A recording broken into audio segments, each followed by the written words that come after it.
খাবার দাও, সাহাবীদের পেটে খিদা, তোমার কাছে দোয়া করব আল্লাহ খাবার দাও, তুমি খাবার দিও, তোমার কাছে কান্দে কান্দে চাবো, দারিদ্র আমি বাইছে নিলাম। তাই বলতেন আল ফকরু ফখরি, দারিদ্র আমার অহংকার, এইটা আমি চাইয়ে নিছি। চাইয়ে নিছেন, ইচ্ছা করলে নিতে পারতেন। আজীব ব্যাপার। আল্লাহ কয় দোস্ত ব্যাপার কি, তুমি নিবা না কেন, কি চাও? মালিক আমি শুধু চাই তুমি আমাদের দিকে তাকাইয়া মুস্কি হাসে দাও,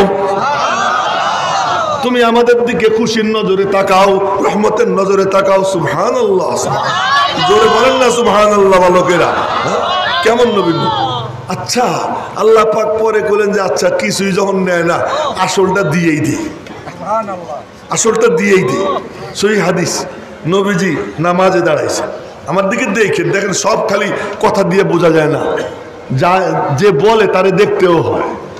হ্যাঁ, দেখতেও হয়। এই জন্য চোখ বন্ধ করে ওয়াজ শুনতে হয় না, চোখ খুইলা যে কথা কয় তারে দেখতে হয়। নবীজি নামাজ পড়তেছেন, নামাজের মধ্যে সাহাবীরা লক্ষ্য করলেন নবীজি দুই হাত সামনের দিকে এমন করে বাড়াইছেন, দুই হাত সামনের দিকে এমন করে দিয়েছেন। তো এই দেখা আবার হাত কুটাইয়া আইনা ইতমিনানের সাথে নামাজ শেষ করছেন। হাদিসের আর এক অংশ আছে, বাদ দিয়ে দিলাম, ওই অংশ বললাম না। আবার একটু কপাল ঘুষাইছেন, পিছনের দিকে গেছেন, ওই অংশ এখন বলবো না। এবং এটা আমাদের জন্য বৈধ, ইচ্ছা করলে কাইটা কুইটা অর্ধেক কইতে পারি, অর্ধেক কইতেছি যে হাত গুটাইয়া ইতমিনানের সাথে নামাজ শেষ করছেন। নামাজের শেষে সাহাবীরা বলেন ইয়া রাসূলুল্লাহ রাআইনাকা তানাওয়ালতা শাইয়া, দেখলাম কি জন্য ধরতে গেলেন, কি জন্য ধরতে গেলেন? কাউ ধরতে গেছিলাম। কি জানাক আল্লাহ, আল্লাহ তোমার জাযায়ে খায়ের দেখ। আমরা বলি থ্যাংক ইউ, না ধন্যবাদ তোমাকে, এ বইলে কি লাভ? কিন্তু আমি যখন বলবো জাযাক আল্লাহ, একবার নাম এসে গেল কার? একবার আল্লাহ পাকের নামটা এসে গেল। এই জন্য আলহামদুলিল্লাহ এটা সেরা দোয়া। আর যখন নিয়ামত পাইয়া কেউ এরকম শুকর আদায় করে, রব্বুল আলামিনের ওয়াদা যে অবশ্যই অবশ্যই আমি তার নিয়ামত বাড়াইয়া দেব। আল্লাহ পাকের ওয়াদা সত্য না মিথ্যা? যদি তাই হয়ে থাকে তো আজকে আমরা কেমন নিয়ামত পাইছি, যে এই মুহূর্তে ফেরেশতাদের ঘেরের মধ্যে বসা, ফেরেশতারা চতুর্দিকে দাঁড়াইয়া আমাদের জন্য দোয়া করতেছে, আল্লাহ তুমি ওদেরকে মাফ করে দাও। এই নিয়ামত পাইলাম, এই উপলব্ধি নিয়া আবার একবার বলি আলহামদুলিল্লাহ। আল্লাহ পাক রব্বুল আলামিনের অগণিত অসংখ্য শুকর যে তিনি আমাকে আপনাদের সামনে উপস্থিত হওয়ার তৌফিক দিয়েছেন। আল্লাহ পাকের কালাম থেকে 2-3-4 আয়াত পড়ছি আমি আপনাদের সামনে। আয়াতে কারিমার তিলাওয়াত করলাম। এই তিলাওয়াত এটা একটা মুস্তাকিল আলাদা একটা আমল, আলাদা ইবাদত। কেউ যদি তিলাওয়াত মনোযোগ দিয়ে করে, মনোযোগ দিয়ে শোনে, 4 গুণ নিয়ে কেউ যদি কোরআনে কারিমের তিলাওয়াত করে, বুঝলেন আমার সাথে? 1 নম্বর আজমত, বলেন ভক্তি শ্রদ্ধা, আল্লাহর কালাম, এই আল্লাহর কালাম, এই ভক্তি শ্রদ্ধা নিয়া আজমত মোহাব্বত। 2 নম্বর হলো ভালোবাসা। 3 নম্বর সেহাত, শুদ্ধ করে পড়া, দায়সারা গোছের পড়া না, শুদ্ধ করে পড়া। আজমত নিয়ে পড়া, মোহাব্বত নিয়ে পড়া, শুদ্ধ করে পড়া। 4 নম্বর আদব রক্ষা করে পড়া। আবার বলতেছি, আজমত, মোহাব্বত, সেহাত, আদব, এই 4 গুণ নিয়ে যদি কেউ আল্লাহ পাকের কালামের তিলাওয়াত করে, শোনে, বুঝুক আর না বুঝুক, আল্লাহ পাকের কালামের তিলাওয়াত তার দিলের মধ্যে আন্দোলন পয়দা করে দেবে, বুঝুক আর না বুঝুক। এজন্য বহু মুশরিক শুধু তিলাওয়াত শুনে মুসলমান হয়ে গেছে। আজও আমিও এরকম পড়তে পারি না, আমারও এরকম পড়া নাই, কিন্তু যারা ওইরকম পড়তে পারে তাদের তিলাওয়াত শুনে আজও অনেক কাফের মুসলমান হয়ে যায়। তো আমি আপনাদের সামনে কয়েক আয়াতে কারিমাত তিলাওয়াত করছি। এই তিলাওয়াত করাটা এটা একটা মুস্তাকিল ইবাদত, আলাদা ইবাদত। এই জন্য যখন তিলাওয়াত করা হয় তখন মনোযোগ দিয়ে শুনবো। হতে পারে এই শোনার বরকতে আল্লাহ পাক দিলের মধ্যে নূর পয়দা করে দেবে। তো আমি আপনাদের সামনে কোরআনে কারীম থেকে কয়েকটা আয়াত তেলাওয়াত করছি, হাদিসে মুবারকা থেকে ছোট্ট একখান হাদিস পড়ছি। এর উপর ভিত্তি করে সামান্য কিছু কথা যদি আল্লাহ পাক তৌফিক দান করেন তো আপনাদের সামনে রাখার চেষ্টা করব। মেরে মোহতারম ভাইও, আমরা যে ময়দানে বসা, এই ময়দানটা একটা মাদ্রাসার ময়দান, নাম হলো জামিয়াতুস সুন্নাহ। জামিয়াতুস সুন্নাহ, সুন্নাহ মানে জানেন নবীজির সুন্নত, নবীজির সিরাত, নবীজির আদর্শ। নবীজির আদর্শের প্রশিক্ষণ দেওয়ার ইউনিভার্সিটি। কি জিনিস? আমাদের সম্পদ কি, আমাদের দৌলত কি, পুঁজি কি, আমাদের নিয়ামত কি? আল্লাহ জাল্লা জালালুহু আম্মা নাওয়ালুহু কোরআনে কারীমের মধ্যে আমাদেরকে কি কি নিয়ামত দিচ্ছেন এক একটা করে আলাদা আলাদা বলছেন, অনেক নিয়ামতের কথা, কিন্তু কোথাও এ কথা বলেন নাই দেখ কেমন নিয়ামত দিলেন। আল্লাহ তাআলা আমারে চোখ দিছেন, আপনাকে চোখ দিছেন, এটা কত বড় নিয়ামত। আল্লাহ পাক আমাকে বলার সুযোগ দিছেন, কত বড় নিয়ামত। আল্লাহ পাক আমাকে মাথার মধ্যে বুদ্ধি দিছেন, এটা কত বড় নিয়ামত। কত কাউকে কাউকে দেখা যায় রাস্তায় ল্যাংটা হয়ে ঘোরে। আমার যদি বুদ্ধি না থাকতো, আপনার বুদ্ধি না থাকতো, আমি আপনি ওরকম হইতাম। এরকম এরকম নিয়ামত আল্লাহ তাআলা দিয়ে রাখছেন, কিন্তু কোন নিয়ামতের ব্যাপারে বলেন নাই দেখ কি নিয়ামত দিলাম। কিন্তু একটা নিয়ামত দিয়ে আল্লাহ পাক বলেন দেখ তো কি নিয়ামত দিলাম আমি তোদেরকে। কি সেই নিয়ামত? লাকাদ মান্নাল্লাহু আলাল মুমিনিন ইয বাআসা ফীহিম রাসূলাম মিন আনফুসিহিম ইয়াতলু আলাইহিম আয়াতিহি। দেখ আমার কত বড় ইহসান, কি বড় একটা নিয়ামত তোদেরকে দিলাম। আল্লাহ কি দিলা? তোদের মধ্যে থেকে একজন রসুল আমি তোদের মাঝে পাঠাইয়া দিলাম। তো জোরে কন্যা সুবহানাল্লাহ। ভালো মতো হইল না, আরো জোরে সুবহানাল্লাহ। সুবহানাল্লাহ এমন আমল, কেউ যখন বলে সুবহানাল্লাহ আল্লাহ তুমি পাক, তো আল্লাহ পাক বলেন সাব্বাহতানি, তুই আমারে পবিত্র বললি, সাব্বাহতুকা, যা আমি আল্লাহ তোরে পবিত্র বানাইয়া দিব।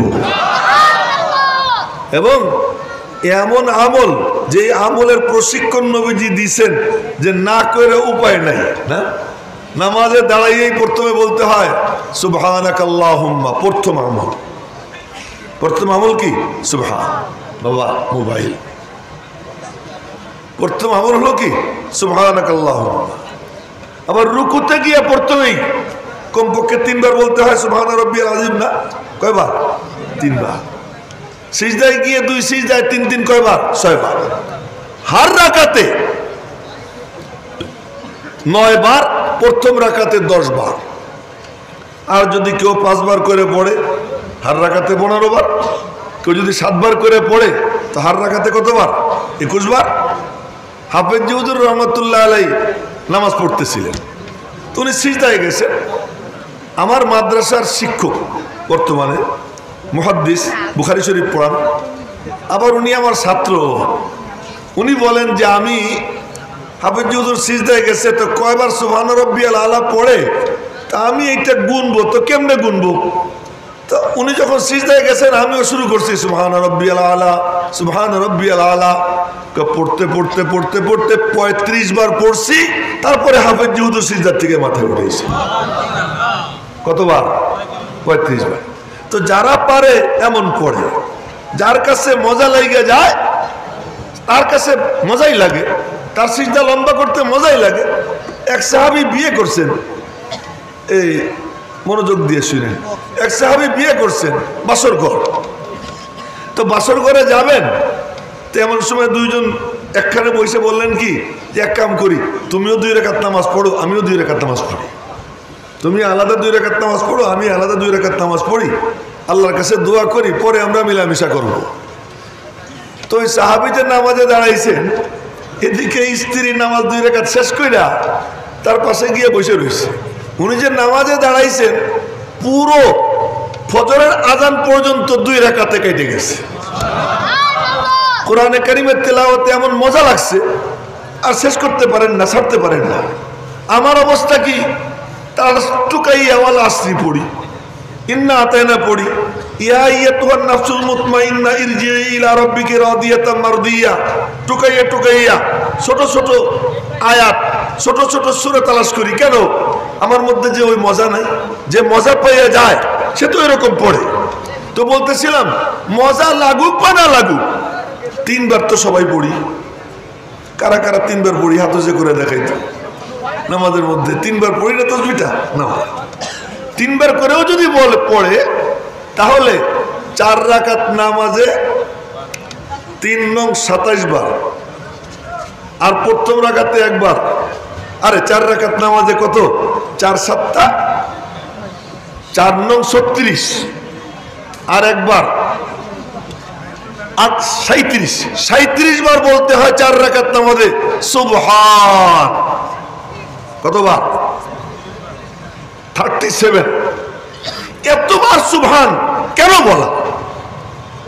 এতবার সুবহান কেন বলা?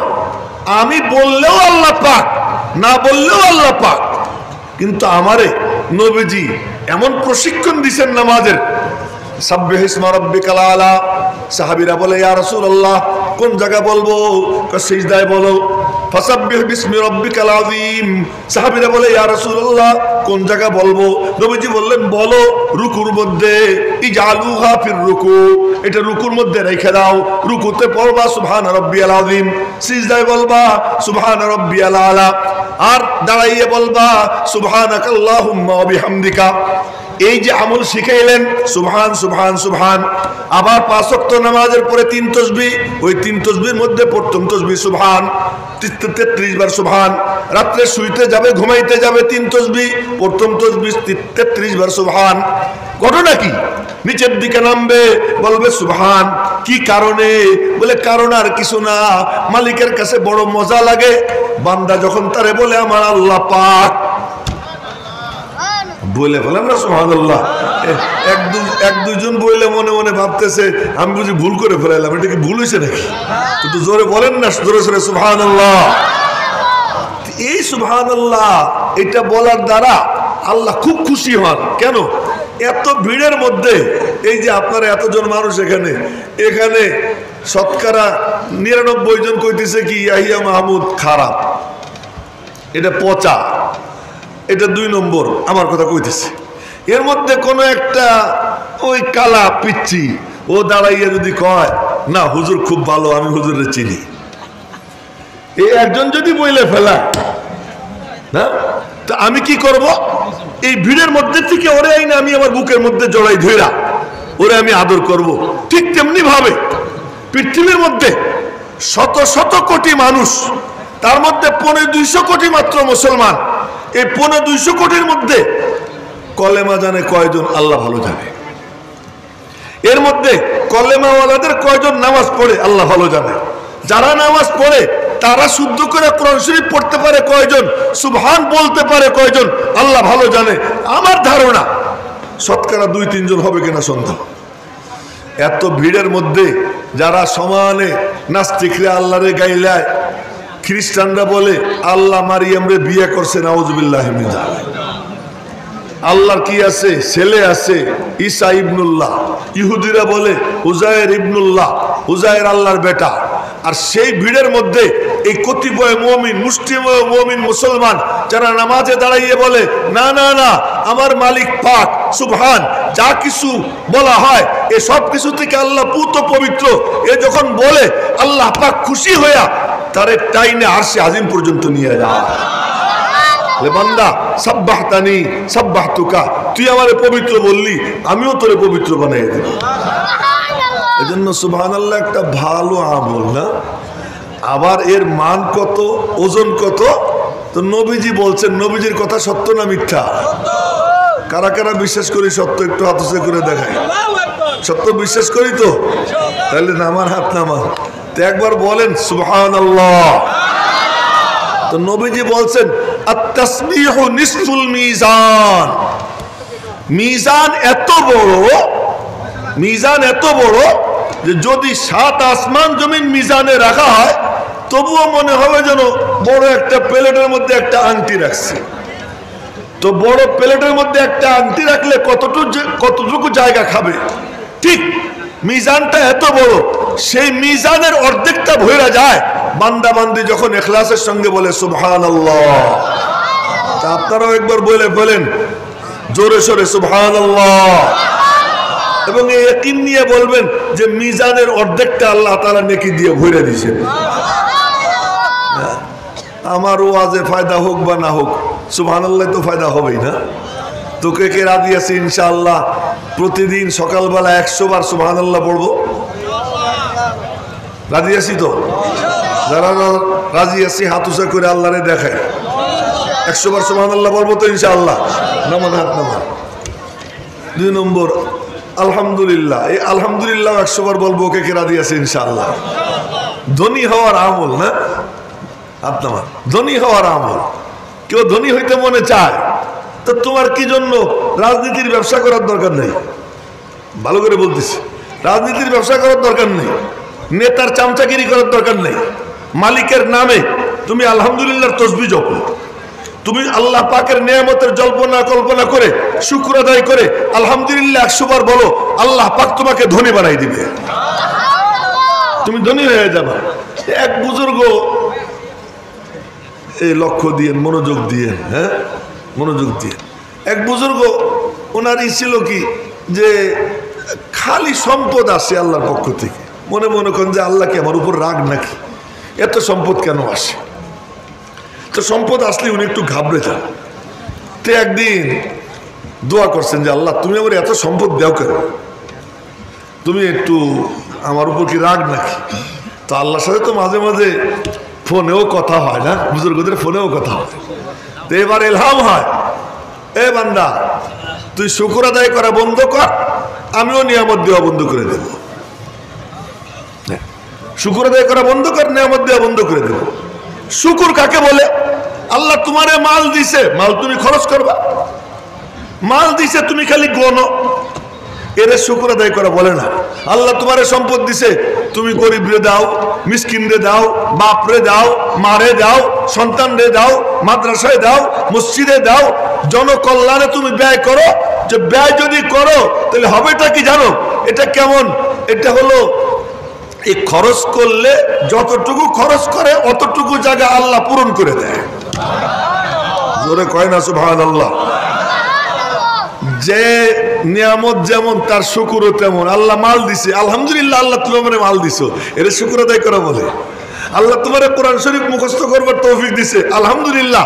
আল্লাহ আমারে হাফেজ বানাইছে, আলহামদুলিল্লাহ, আমি কোরআন শরীফ পড়ি না, এটা না শুকর। আল্লাহ তাআলা আমারে বলবার তৌফিক দিছে, মানুষকে আল্লাহর দিকে ডাকার মতো যোগ্যতা দিছে, আমি ডাকি না, এটা আল্লাহর না শুকর। আমারে আল্লাহ ডাকবার তৌফিক দিছে, আমি ডাকবো, এটাই নিয়ামতের শুকর। যে নিয়ামত যেমন তার শুকরও কি তেমন। আল্লাহ তোমার যৌবন দিছে, এই যৌবন আল্লাহ দ্বীনের জন্য ব্যয় করবা, এটাই যৌবনের শুকরিয়া। যে যৌবনের শুকর আদায় করে, তো নবীজি বলেন আল্লাহ পাক তাকে আরশে আজিমের নিচে ছায়া দান করবে। যে যুবক তার যৌবন আল্লাহর ইবাদতে কাটায়, তাকে আল্লাহ পাক আরশে আজিমের নিচে ছায়া দিবেন। তো কে রাজি আছি ইনশাআল্লাহ? যেমন নিয়ামত তেমন শুকর আদায় করবো ইনশাআল্লাহ। আর এই আলহামদুলিল্লাহ বলার অভ্যাস করব প্রতিদিন, সকালে 100 বার, সন্ধ্যা 100 বার। রাজি আছে ইনশাআল্লাহ? সকালে 100 বার, সন্ধ্যা 100 বার আলহামদুলিল্লাহ। কয় ঘন্টা লাগবে? অনেক ঘন্টা লাগবে না? গুনে দেখেন। 3 নম্বর, কে রাজি আছে একটু বলবো সকালে 100 বার লা ইলাহা ইল্লাল্লাহ বলেন। লা ইলাহা ইল্লাল্লাহ। এ যদি কেউ বলে ওই লা ইলাহা ইল্লাল্লাহ, সাথে সাথে এক দৌড়ে আরশে আজিমে চলে যায়। আরশে আজিমে গিয়ে আমার দিকে দেখেন উতাল পাতাল শুরু করে। ছোট্ট বাচ্চা যেমন মার সামনে, বাপের সামনে হাত পা মারামারি শুরু করে, কি আমারে চিপস কিনে দাও, চকলেট দাও। বাচ্চা যেমন নাসরবান্দার মতো বাপ মার কাছে আবদার করে লা ইলাহা ইল্লাল্লাহ। কেউ যখন ইখলাসের সাথে বলে এই লা ইলাহা ইল্লাল্লাহ, এক দৌড়ে আরশে আজিমে আল্লাহ পাকের সামনে গিয়ে উতাল পাতাল শুরু করে। আল্লাহ পাক বলেন উস্কুনি, তুই শান্ত হ। কি হয়েছে তোর? শান্ত হ। তো বলে কি যে আল্লাহ যে বলছে তুমি তারে তো এখনো মাফ করো নাই, আমি কেমনে শান্ত হব? এক পর্যায়ে আল্লাহ পাক বলেন আচ্ছা যে তোরে উচ্চারণ করছে আমি আল্লাহ তারে মাফ করে দিলাম। তো 100 বার সকালে সন্ধ্যায় কে কে রাজি আছি লা ইলাহা ইল্লাল্লাহর আমল করবো ইনশাআল্লাহ? তো বলেন লা ইলাহা ইল্লাল্লাহ, লা ইলাহা ইল্লাল্লাহু মুহাম্মাদুর রাসূলুল্লাহ। মেরে মুহতারাম ভাইও, এই সাথে সাথে 100 বার বলবো আল্লাহ। আমি কিন্তু কোনো পীর না, আপনাদেরকে মুরিদ করতেছি তা না, এসব আমার হাদিসে পাকে নবীজি বলছেন। 100 বার সকালে, 100 বার সন্ধ্যায় বলবো আল্লাহু আকবার। কে কেরা দিয়েছে ইনশাআল্লাহ? বলবো তো আল্লাহু আকবার, জোরে বলেন না আল্লাহু আকবার, আরো জোরে আল্লাহু আকবার। আল্লাহু আকবার জোরে বলা সুন্নাত, আরো জোরে বলেন আল্লাহু আকবার। কেউ যখন আল্লাহু আকবার বলে আল্লাহ সবচেয়ে বড়, আমি বললেও বড় না বললেও বড়। আমি বড় বললে কি হবে? তুমি যখন বলবা আল্লাহ বড়, আল্লাহ তোমারে বড় বানাবে। কেউ যখন প্লেনে চড়ে এমনি উপরে ওঠে। আজকে প্লেনে চড়লাম, তো প্লেনের ক্যাপ্টেন ঘোষণা করতেছে আমরা 14,000 ফিট উপর দিয়ে উড়ব। তো 14,000 ফিট উপরে উঠতে কি আমার ফালান লাগে নাকি? যে প্লেনে চড়ে অটোমেটিক উপরে যায়। আরে তুমি যদি উপরে উঠতে চাও তো তুমি বলো আল্লাহু আকবার। যে আল্লাহু আকবার বলে আল্লাহ বড়, আল্লাহ তারেও বড় বানাইয়া দেয়। করো 4 নম্বর। 5 নম্বর, লম্বা পারি আর না পারি এতটুকু বলতে পারবো কে 100 বার আস্তাগফিরুল্লাহ বল, আস্তাগফিরুল্লাহ। আল্লাহ আমি তোমার কাছে মাপ চাই, আল্লাহ আমি তোমার কাছে মাপ চাই, এতটুকু বলা আস্তাগফিরুল্লাহ। বললে কি হবে? লাউলা তাস্তাগফিরুনাল্লাহ লাআল্লাকুম তুরহামুন। ইস্তিগফার যে পড়ে আল্লাহ পাক তার উপর রহমত নাজিল করে। যে ইস্তিগফার পড়ে আল্লাহ তার উপর রহমত নাজিল করে। এই মোবাইলওয়ালা মোবাইল নিয়ে কথা কওয়া যাবে না, অন্য সব কাম বন্ধ না। এদিকে তাকান, কথা এগুলো আমি কি বলবো না বলবো আগে বানাই নিয়ে আসিনি, এখানে আসার পরে মাথায় যা আসতেছে তাই বলতেছি। আস্তাগফিরুল্লাহ যদি কেউ বলে সব সমস্যার আল্লাহ সমাধান করে দেয়। শুধুমাত্র আমল রাখবে আস্তাগফিরুল্লাহ বলেন, আস্তাগফিরুল্লাহ বলেন না আস্তাগফিরুল্লাহ। যে আল্লাহ তোমার কাছে আমি মাপ চাই, তোমার কাছে মাপ চাই, এতটুকু যদি কেউ আমল করে লাভটা কি হয়? হাসান বসরি রহমতুল্লাহি আলাই হযরত আলীর ছাত্র। কার ছাত্র? হযরত আলী রাদিয়াল্লাহু তাআলা আনহুর ছাত্র হাসান বসরি। হযরত আনাস ইবনে মালিক রাদিয়াল্লাহু আনহুর শাগরেদ হাসান বসরি। এই হাসান বসরির কাছে একজন এসে বলে হুজুর সন্তান হয় না, কয় ইস্তিগফার পড়ো। আরেকজন এসে বলে হুজুর খেতে ফসল হয় না, আস্তাগফিরুল্লাহ পড়ো। আরেকজন এসে আরেক সমস্যার কথা বলে, আস্তাগফিরুল্লাহ পড়ো। সবাইরে একই তদবির, রোগ বিভিন্ন কিন্তু ওষুধ কয়টা? একটা, ইস্তিগফার করো ইস্তিগফার করো। তো সব রুগীরা চলে যাওয়ার পরে সাকরাতরা জিজ্ঞেস করে হযরত রুগী ভিন্ন ভিন্ন, ওষুধ তো একটাই দিলেন, ভিন্ন ভিন্ন রোগের ভিন্ন ভিন্ন ওষুধ দিবেন না? আমি দেই নেই, আল্লাহ দিছি। হ্যাঁ, একজনে সুবহানাল্লাহ কইছে, বাকিরা কইল না। বলেন না সুবহানাল্লাহ। যে রোগ ভিন্ন ভিন্ন, ওষুধ কয়টা দিলেন? একটাই দিলেন। আমি দেই নেই, আল্লাহ দিছে। বলে কোথায়? সূরা নূহ 29 পারায় আল্লাহ পাক বলেন ওয়াস্তাগফিরু রাব্বাকুম ইন্নাহু কানা গাফফারা ইউরসিলিস সামাআ আলাইকুম মিদরারা ويمددكم بأموال وبنين ويجعل لكم جنات ويجعل لكم أنهارا। আল্লাহ পাক রব্বুল আলামিন এই ইস্তিগফারের সাথে সম্পদ, সন্তান, যা বাগ বাগান, ক্ষেত খামার যা যা আছে আল্লাহ পাক বলেন তোমরা ইস্তিগফার করো, আমি আল্লাহ সব দরওয়াজা খুলে দেব। আস্তাগফিরুল্লাহ রাব্বি মিন কুল্লি যামবি ওয়া আতুবু ইলাইহি যে পারি সেইটা বলবো। যে পারি আস্তাগফিরুল্লাহাল আযীম আল্লাযী লা ইলাহা ইল্লা হুয়াল হাইয়ুল কাইয়্যুম ওয়া আতুবু ইলাইহি বলবো। আর যে লম্বা পারি না, অন্তত এতটুকু তো সবাই পারি আস্তাগফিরুল্লাহ। কে কে পারি আস্তাগফিরুল্লাহ হাত উঁচু করে দেখাই। আমল করবো তো ইনশাআল্লাহ। আল্লাহ তৌফিক দান করুন। কয় নম্বর গেল? 5 নম্বর। এই 5টা পাইছি যার ওসিলায়, তার নামটা না নিলে চলে? কোন না? তার নাম না নিলে চলে? এজন্য দুরূদ শরীফ পড়তে হবে 100 বার। কতবার? কোন দুরূদ শরীফ পড়বো? একদম সিম্পল বলতেছি, বলেন সাল্লাল্লাহু আলাইহি ওয়াসাল্লাম। বলেন না সাল্লাল্লাহু আলাইহি ওয়াসাল্লাম, সাল্লাল্লাহু আলাইহি ওয়াসাল্লাম। কেউ যদি দুরূদ শরীফ পড়ে, হযরত আবু বকর সিদ্দিক রাদিয়াল্লাহু তাআলা আনহু বলেন, কার কথা শুনে দিছি মনে রাখবেন। হযরত আবু বকর সিদ্দিক রাদিয়াল্লাহু তাআলা আনহু বলেন যে পানি দিয়া কোনো আবর্জনা অত দ্রুত পরিষ্কার হয় না, দুরূদ শরীফ দিয়ে দিলের ময়লা যত দ্রুত পরিষ্কার হয়। কে বলছেন? আবু বকর সিদ্দিক রাদিয়াল্লাহু তাআলা। হযরত আলী রাদিয়াল্লাহু তাআলা বলেন, যদি তাসবিহ, তাহলিল, তাকবীর, তাহমিদ, সুবহানাল্লাহ, আলহামদুলিল্লাহ, লা ইলাহা ইল্লাল্লাহ, আল্লাহু আকবার, এইগুলোর ফজিলত যদি হাদিসে না আসতো, আমি দুরূদ শরীফ ছাড়া কোনো আমলই করতাম না।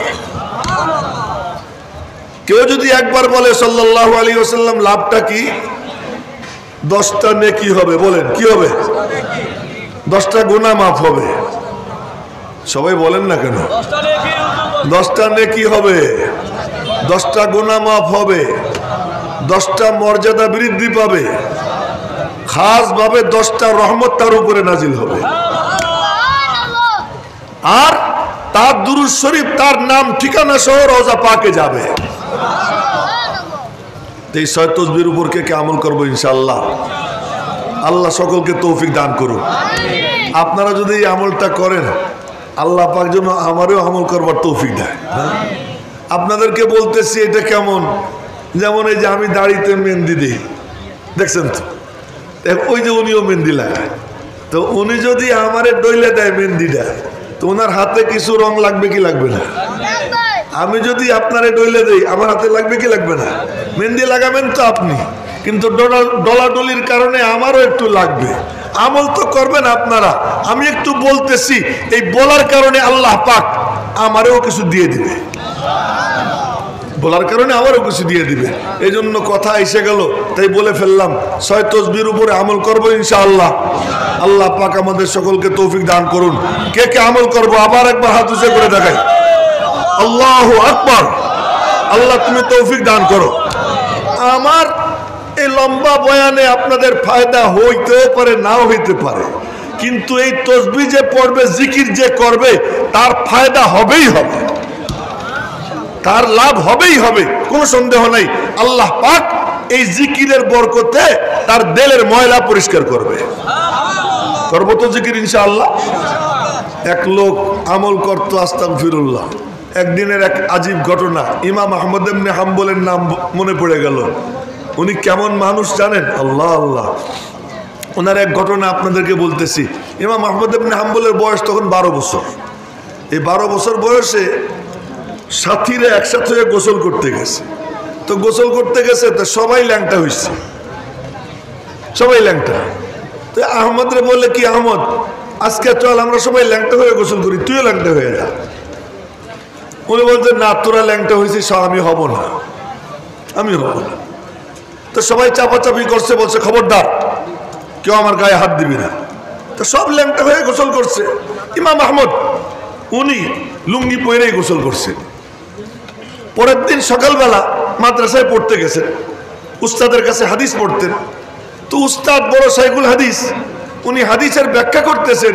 এই 12 বছরের পিচ্চি সে বলে, কি উস্তাদ জি, ব্যাখ্যাটা এরকম না করে এরকম করলে ভালো হইতো না? এখন তো হুজুর আশ্চর্য দেখে, ও যা বলে তাই ঠিক। আর এক হাদিস বলছেন, আবার ওই পিচ্চি বলে, উস্তাদ জি, ব্যাখ্যাটা এরকম না করে এরকম করলে মনে হয় ভালো হইতো। খুব আদবের সাথে উস্তাদ দেখে, ও যা বলে তাই ঠিক। 3-4 হাদিস হওয়ার পরে উস্তাদ তাড়াতাড়ি ক্লাস বন্ধ কইরা ভিতরে গিয়া ডাক দিছেন, আহমদ এইদিকে আয়। কাছে গেছে, কি রে তোর জীবনে কি ঘটনা ঘটছে তাই বল। কৌসাদজি গতকাল এরকম সবাই ল্যাংটা হয়ে গোসল করছে, আমারও ল্যাংটা হইতে বলছিল, আমি ল্যাংটা হই নাই, লুঙ্গি পরে গোসল করছি। রাত্রে স্বপ্নে দেখি দুই নুরানি চেহারার বুজুর্গ আমার কাছে আসছে। সুবহানাল্লাহ, জোরে বলে ফেলেন, সমস্যা কি? তো আইসে বলতেছে, আমি তাদের দিকে তাকাইছি, সালাম বিনিময়ের পরে বলে আমাদেরকে চেনো, আমরা কারা? আমি বললাম আপনারা কারা? বললেন আমি আবু বকর, ইনি ওমর। জগৎটা কি দেখেন না, এই জগৎ আলাদা জগৎ, এই কোরআনের জগৎ আলাদা জগৎ, এর সাথে সংশ্লিষ্ট যারা তারা ভিন্ন জগতের বাসিন্দা। হ্যাঁ বুঝে শুনেন, মনোযোগ দিয়ে শুনেন। দেখি যে আবু বকর ওমর, আমি তো হা করে চেয়ে রয়েছি। ওনরা আমাকে বললেন আমরা আসছি কেন জানো? কেন? তুমি যে কালকে এই যে ল্যাংটা হও নাই, তুমি বলছো যে আর কেউ না দেখুক আর না দেখুক, আমার আল্লাহ আমারে দেখতেছে। এই কথা বলে যে তুমি ল্যাংটা হও নাই, ও যে মুহাম্মদুর রাসূলুল্লাহ তোমারে ডাকতেছে, বলেন না সাল্লাল্লাহু আলাইহি ওয়াসাল্লাম। যখন এই কথা বলছে, পিয়ারে হাবিবের চেহারা যখন দেখছি, দুইজনকে দুই দিকে ধাক্কা দিয়ে দৌড় দিছি।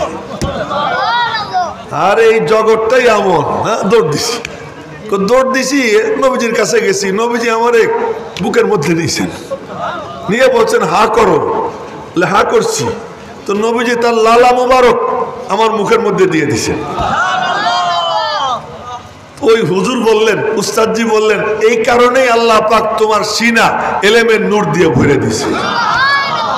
এই জগৎটাই এমন, এই জগৎটাই এমন। ওই ইমাম আহমদ ইবনে হাম্বল যার কথা বলতেছি, ওই ইমাম আহমদ ইবনে হাম্বল পরস্পরে কথা বলেন না কেউ, মুরব্বীরা, মুরব্বী হন, যুবক হন, বাচ্চা হোক, সবাই কিন্তু একই।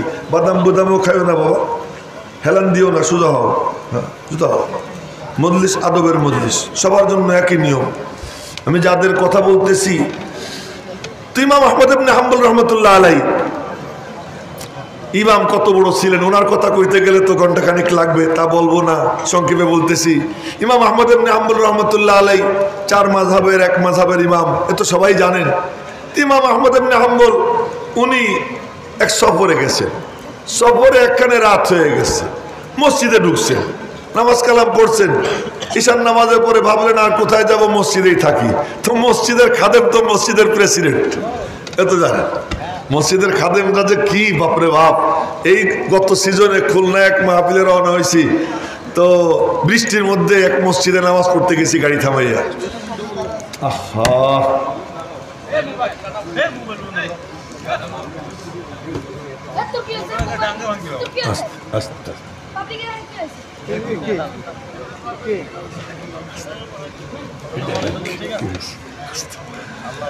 তো বলতেছিলাম যে মসজিদের খাদেম যে কি জিনিস দেখছি আমি নিজে।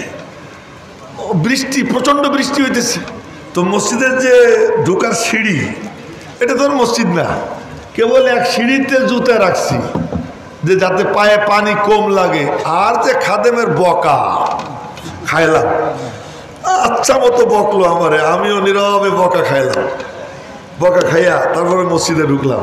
ইমাম আহমদ ইবনে হাম্বল মসজিদে বসা, খাদেম বলে বের হন, মসজিদে আমি তালা দিব। বাবা আমি মুসাফির মানুষ, মসজিদেই থাকবো, আমি আর যাবো কোথায়? বের হবেন না টাইনে বের করবো? বের হবেন না টাইনে বের করবো?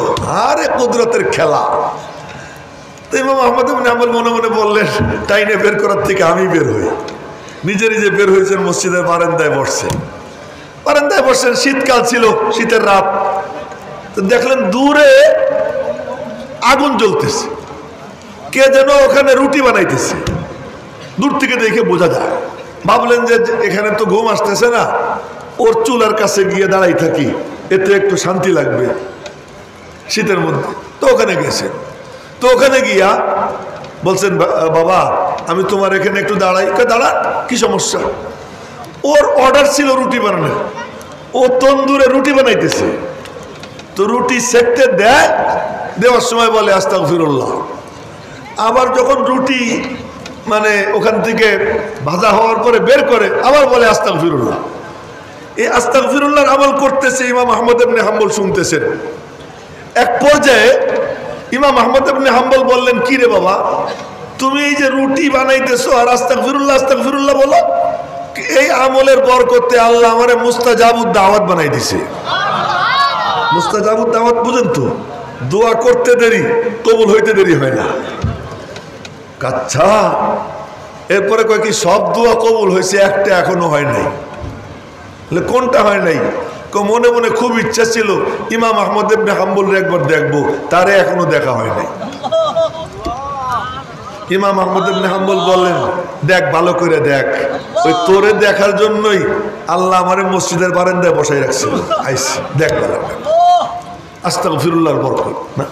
তো বলতেছিলাম যে এই জগৎ এমন জগৎ, ইমাম আহমদের কথা বললাম, তখন আমার মনে পড়ে গেল যে মাদ্রাসা, এই মাদ্রাসার যে দেওবন্দ মাদ্রাসা, ওই দেওবন্দ মাদ্রাসার যিনি প্রতিষ্ঠাতা হুজ্জাতুল ইসলাম কাসেমুল উলুম ওয়াল খায়রাত কাসেম নানুতুবি রহমতুল্লাহ আলাইহি, উনার এক ঘটনা মনে পড়ে গেল যে এক লোক স্বপ্নে দেখে, আল্লাহ আল্লাহ, যে তার কাছে একজন বলতেছে যে নবীজি অমুকখানে বসা আবু বকর ওমর ওসমান আলীকে নিয়ে, তুমি যাবা না সেখানে?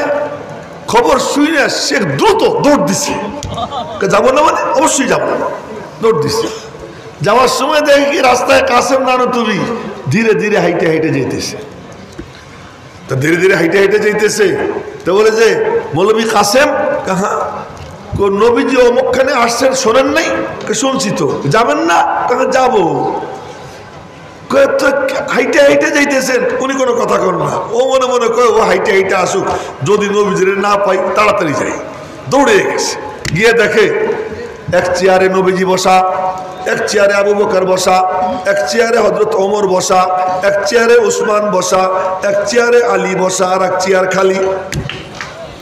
ওই খালি চেয়ারে উনি গিয়ে বসছে, মনে মনে বলে, আরে কাসেম, আগে আসলা না, চেয়ারেও জায়গা পাইলা না, চেয়ারেও জায়গা পাইলা না।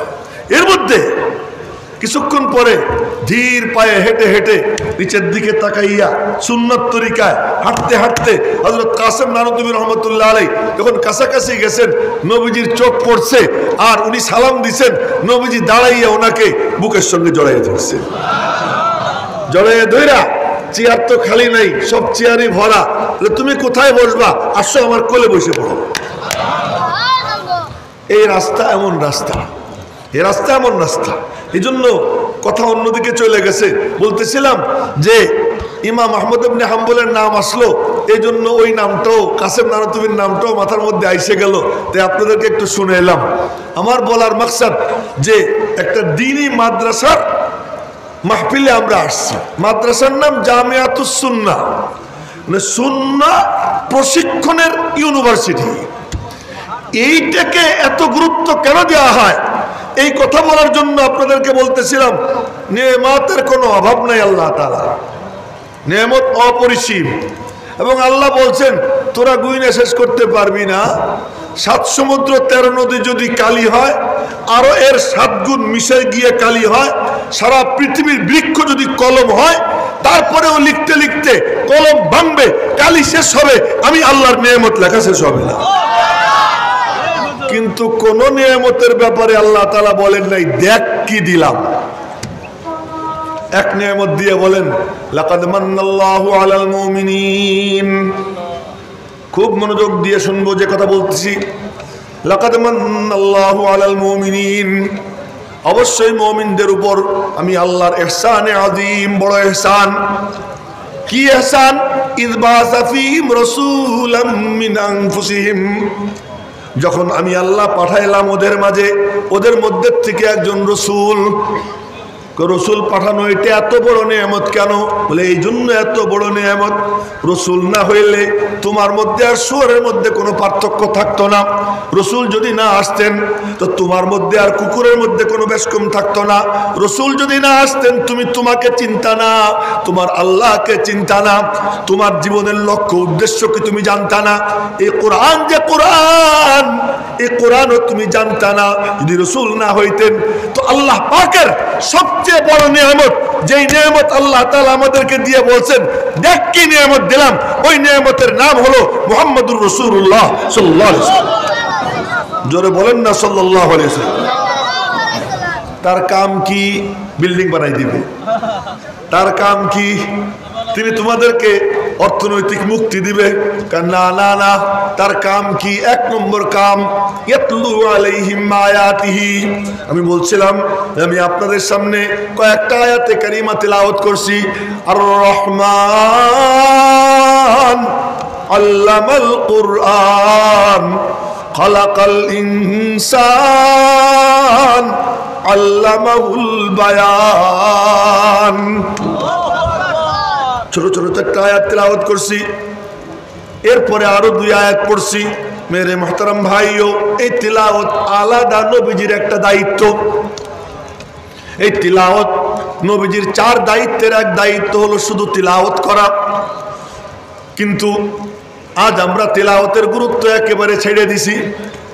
আমাদের সমাজের অবস্থা হলো যারা 8% কোন রকম আলাম তারা থেকে নাস, কোন রকম শুধু নামাজটা পড়ার জন্য এই 10 সূরার জন্য একজন টিউটর মাস্টার রাইখা বাস খালাস, আর কোনো কিছুর দরকার নাই।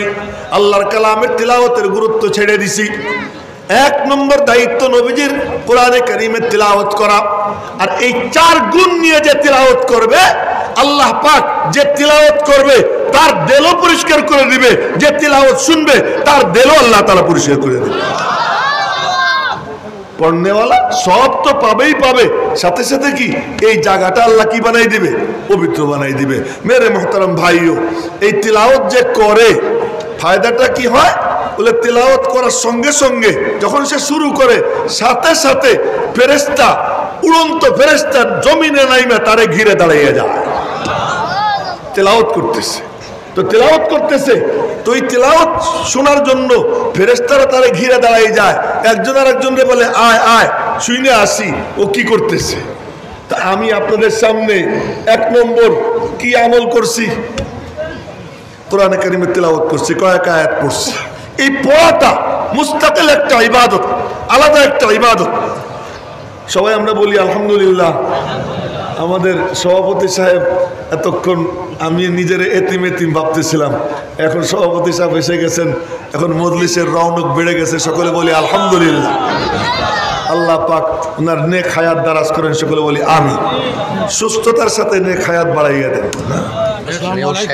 আচ্ছা আচ্ছা, যে আমাদের মাননীয় মেয়র সাহেবও এসে গেছেন, আল্লাহ পাক ওনাকেও দিনের খাদেম হিসেবে কবুল করেন, দিনের খাদেম হিসেবে কবুল করেন। তার কারণ কোনো পরিচয় ওখানে কোনো কামে আসবে না। আমি মেয়র, আমি এমপি, আমি ডক্টর, আমি ডাক্তার, আমি ইঞ্জিনিয়ার, আমি অমক তমক, এ কোনো কামে আসবে না।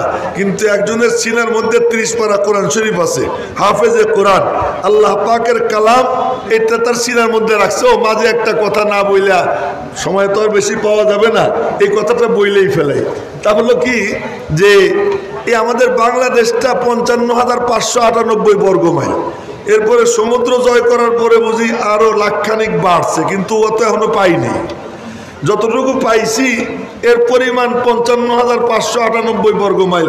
তার মধ্যে আবার কিছু কিছু আমাদের প্রতিবেশী, তারা আবার কিছু কিছু আটকাইয়েও রাখছে কিছু জায়গা। যাক, সেদিকে গেলাম না। এই দেশের হেফাজতের জিম্মাদারি দিছি আমরা কারে? বর্তমান প্রধানমন্ত্রী, ওনাকে, যে দেশের আপনি হেফাজত করেন। কিন্তু বর্ডারে কি উনি রাইফেল নিয়ে দাঁড়াই থাকে? কথা কয়েন। এই এলাকার চোর ডাকাত কি উনি ধরেন? হ্যাঁ, এই ছিনতাই ডাকাতি ঠেকানোর জন্য, রাস্তায় ডাকাতি ঠেকানোর জন্য কি প্রধানমন্ত্রী দাঁড়াই থাকে? পুলিশ, র্যাব, সেনাবাহিনী, নৌবাহিনী, বিজিবি ইত্যাদি ইত্যাদি বাহিনী।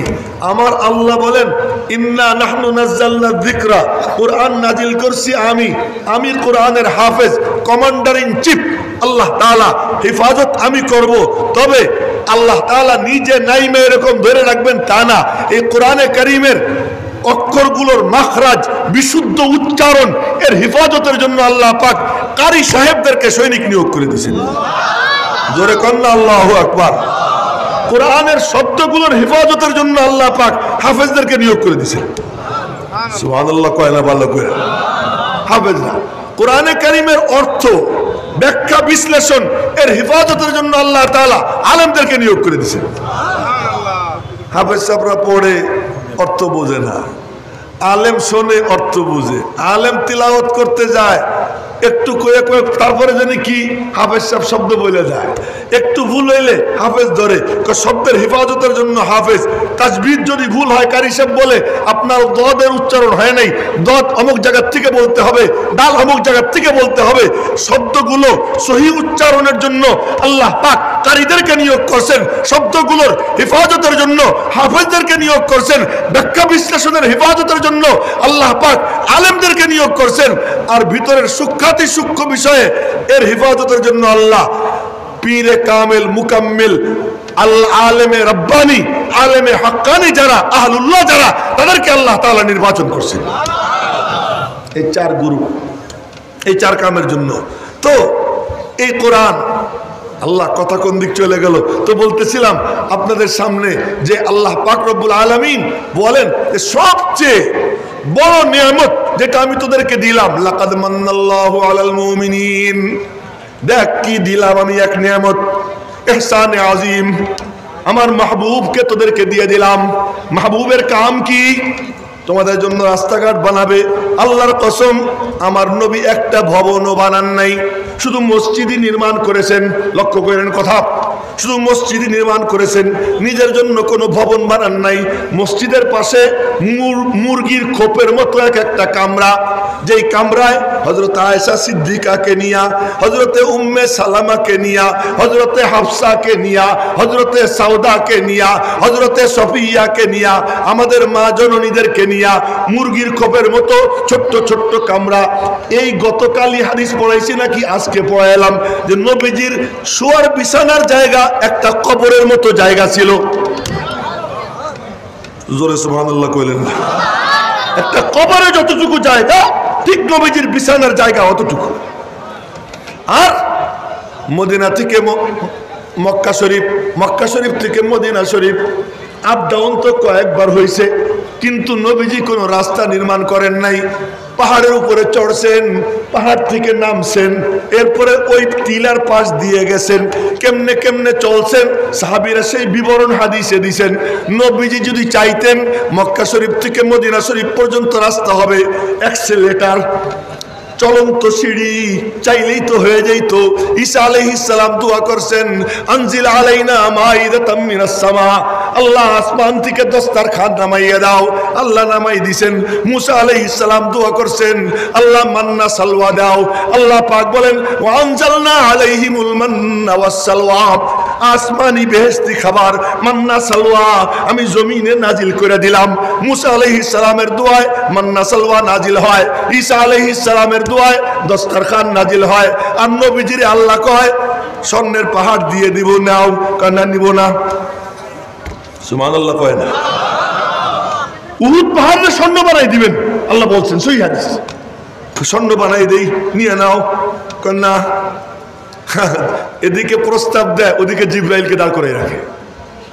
প্রস্তাব দিচ্ছেন আল্লাহ জিব্রাইলের মাধ্যমে, জিব্রাইল আমার পাশে দাঁড়ানো, পাশে দাঁড়ায় বলে কি, আল্লাহ পাক প্রস্তাব দিচ্ছেন, আপনি যদি রাজি থাকেন তো পাহাড়টারে আল্লাহ স্বর্ণ বানাই দিবে। 8.5 মাইল লম্বা, বেশি না। কতটুকু লম্বা?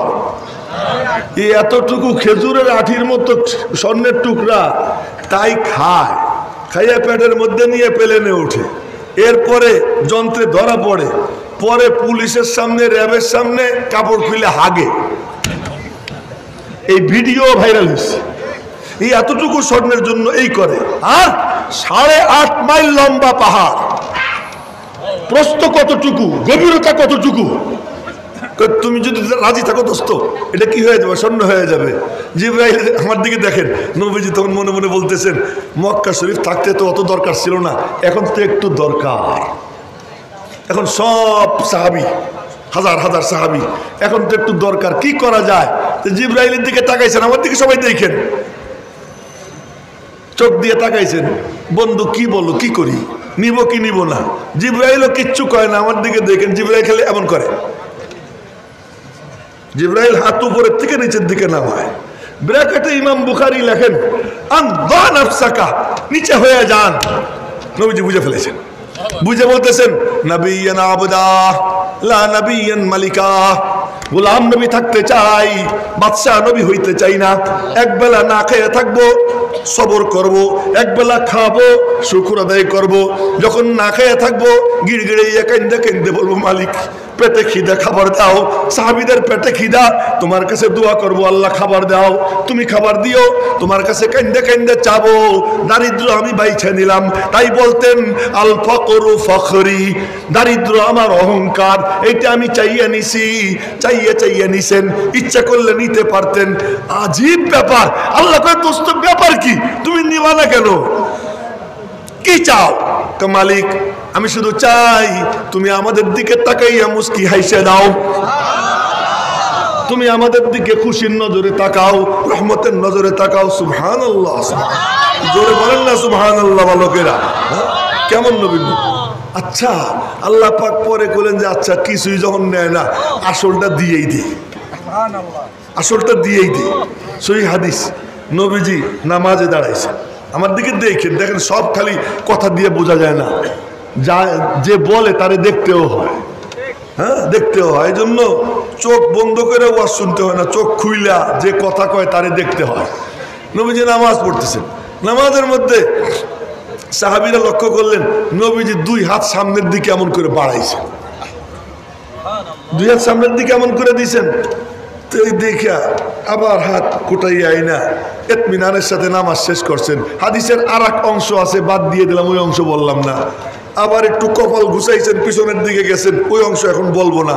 এবং এটা আমাদের জন্য বৈধ, ইচ্ছা করলে কাইটা কুইটা অর্ধেক কইতে পারি, এনে অর্ধেক কইতেছি। যে হাত গুটাইয়া ইতমিনানের সাথে নামাজ শেষ করছেন। নামাজের শেষে সাহাবীরা বলেন ইয়া রাসূলুল্লাহ রাইনা কাতা না বলতে সাইয়া, দেখলাম কি জন্য ধরতে গেলেন,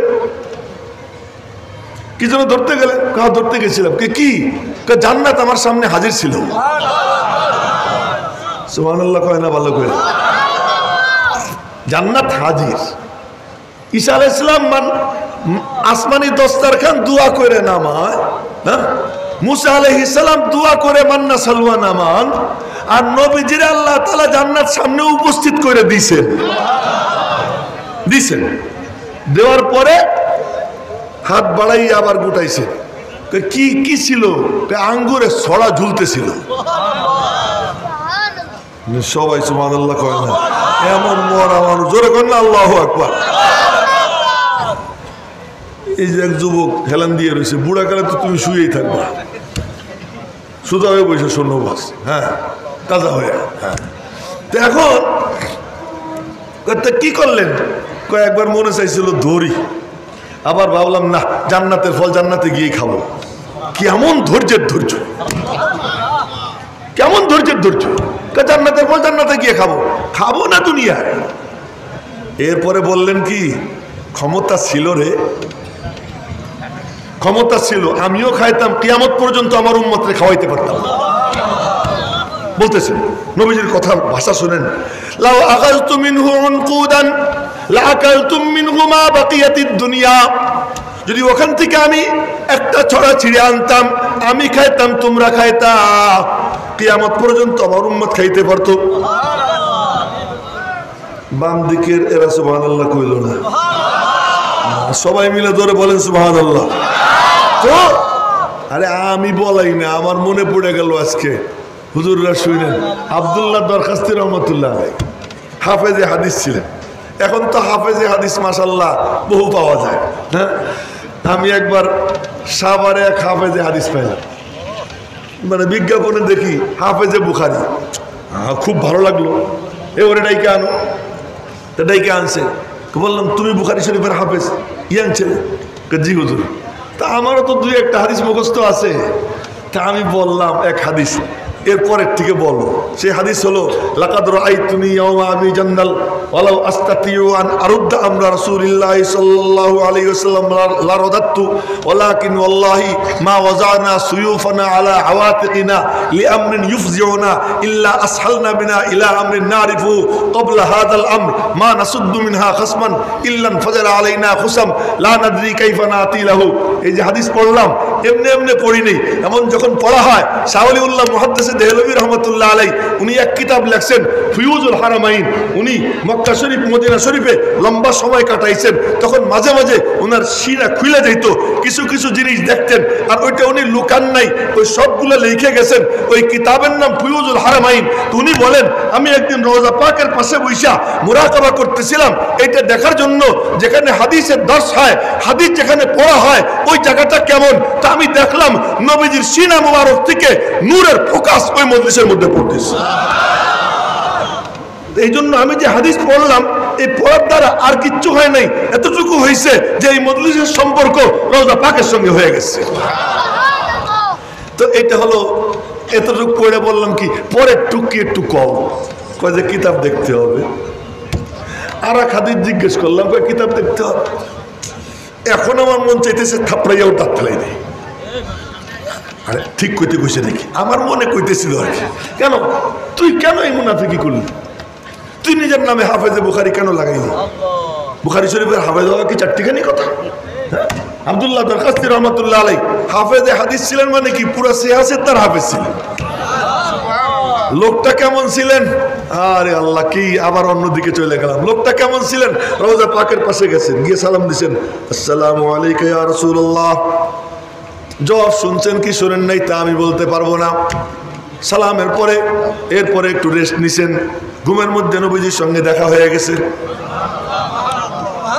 পুরা মরা একদম, এগুলো তাজা বানাইতে পারলাম না, জোরে কয় না সুবহানাল্লাহ। নবীজির সঙ্গে দেখা হয়ে গেছে। আর নবীজির সঙ্গে দেখা হওয়া মানে এই যে আমি মৌলানা ইদ্রিস সাহেব হুজুরকে দেখতেছি, আমার ইউনুস ভাইকে দেখতেছি সামনাসামনি, এর মধ্যে ধোঁকাবাজি থাকতে পারে, হইতে পারে কোনো জাদু টাদু হতে পারে, অসম্ভব না। কিন্তু কেউ যদি নবীজিকে স্বপ্নে দেখে, আমার নবীজি বলেন ফাকাত রাআল হাক্কা, সে বাস্তবেই আমাকে দেখছে।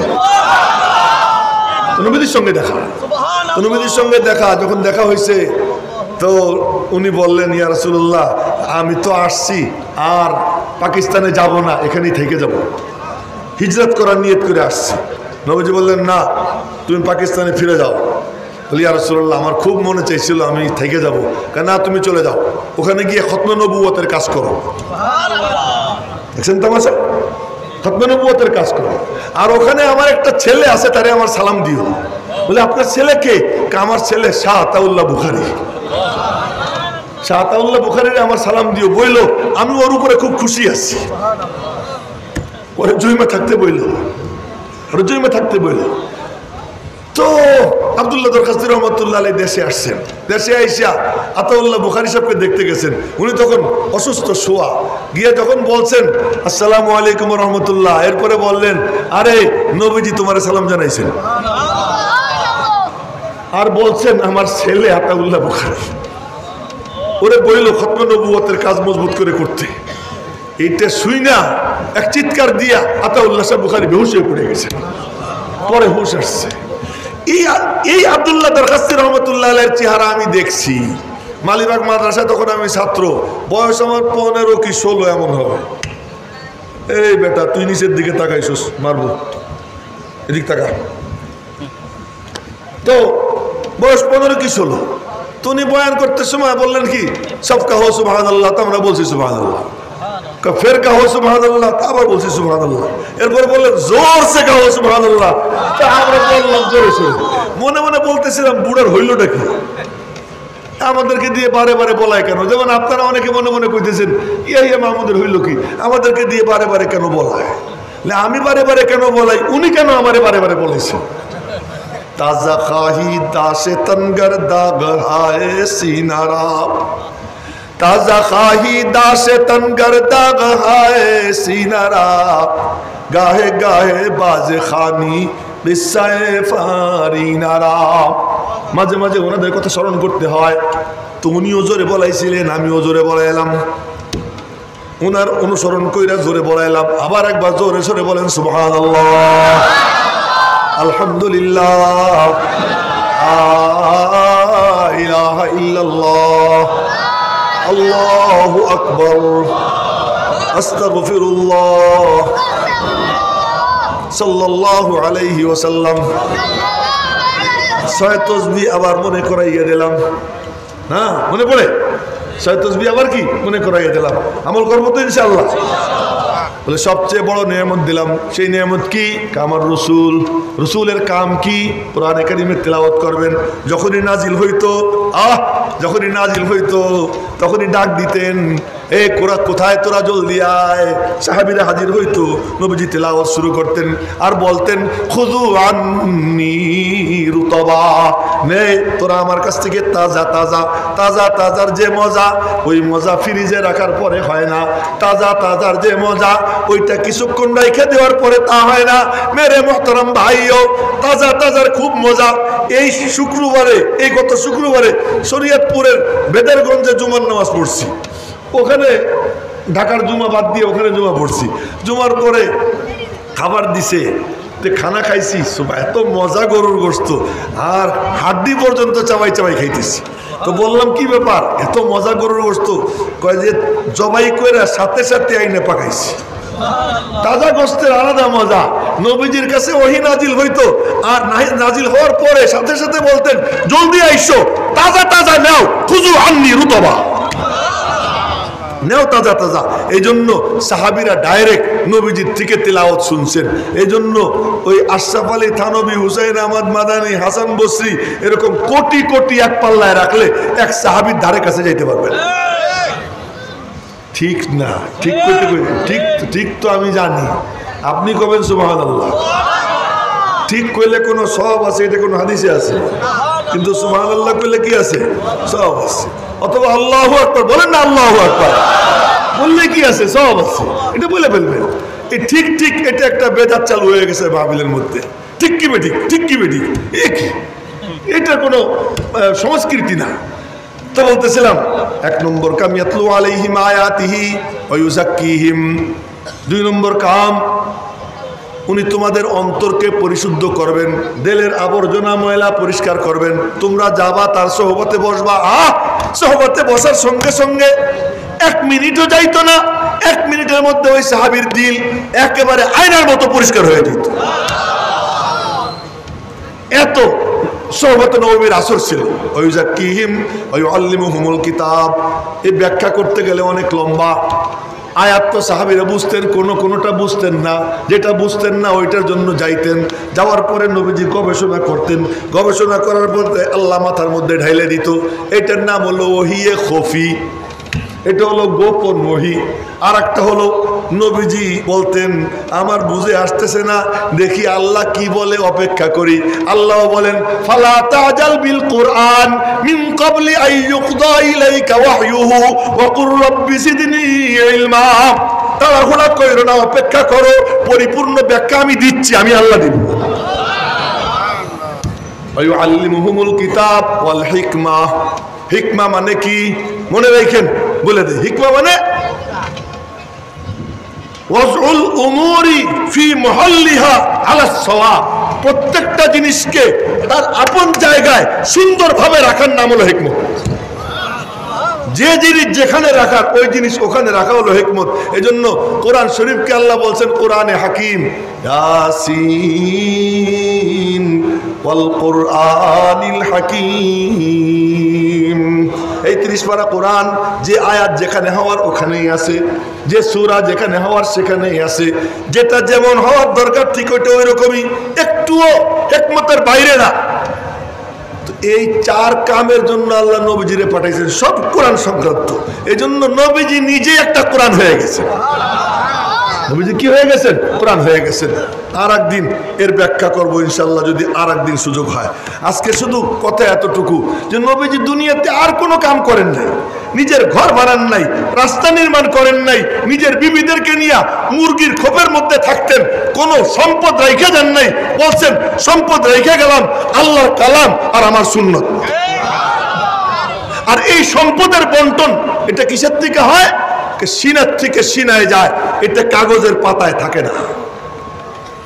আবার বলতেছি, এই সম্পদ সিনার থেকে সিনায় যায়। আমার সিনার থেকে সাহাবীদের সিনায় গেছে, সাহাবীদের সিনার থেকে তাবেঈনের সিনায় গেছে, তাবেঈনের সিনার থেকে তাবায়ে তাবেঈনের সিনায় গেছে। তোমার যুগের আহলুল্লাহ আল্লাহওয়ালা আলেম হাফেজ যারা, তাদের সিনার মধ্যে আল্লাহ পাক এই কোরআনের সম্পদ রেখে দিয়েছেন। তাদের সোহবতে গিয়া কম্পিউটার থেকে পাবা না, ফেসবুক থেকে পাবা না, ইউটিউব থেকে পাবা না। এটা নিতে হইলে উলামা ইকরামের সোহবতে যেতে হবে। আর সে উলামা একরাম তৈরির কারখানা হলো মাদ্রাসা।